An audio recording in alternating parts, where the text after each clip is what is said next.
أنا وسمني ريحان، في عمري 26 سنة. أنا البنت الوحيدة بين 4 ذكورة، وكي نقول لك البنت الوحيدة ما عندها المدللة تاع الدار. كانوا كامل يحبوني، بابا ويما فرحوا بيا بزاف نهار زدت، لأنه كانوا حابين تزيد عندهم طفيلة. خويا الصغير كامل فايتني ب13 سنة، ما عندها كي زدت أنا كانوا هما رجال الله يبارك، كانوا يدللوني ويشريوا لي ويخرجوني ويلعبوا معايا. غير اللي ما قلتش عليها، كنت حلوة ونحب نلعب، كنت مسخر ونضحك، وكنت شابة وما زالني الحمد لله. كنت بوخدود كما يقولوا لي، وبيضة وشعري أورانج والعينين زروقة والنمش في وجهي، تقول ماشي تزيرية من الأخر. كنت نشبه البابا.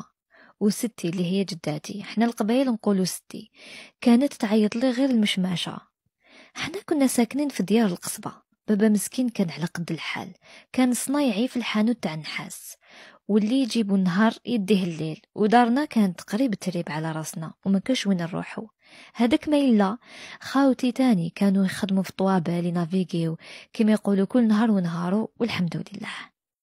انا كي بديت نكبر شويه 6-7 سنين بدات تبدل حياتي. يما بدات تعنفني، ولا ما نقولش تعنفني، تضربني بالسبه ولا بلا سبه. من هذاك الضغط تاع الدار والحاله قيس قيس، كان دائما تفرغ زعفها فيا وتضربني ضرب مو بريح يا خاوتي، حتى نولي نرعش. وبابا مسكين كي يجي يسلكني تقوله تستاهل باش تتربى، بالرغم من اني كنت عاقله وشغل ماشي قبيحه بزاف، وكنت نقرا مليح ودايما الاولى في القسم.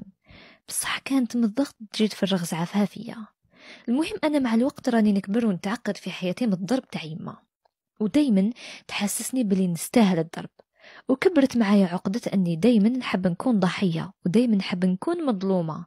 وليت باش ننتقم من نفسي ومن الحالة اللي كنت فيها، يعني لا غالب كنت صغيرة وما نعرفش.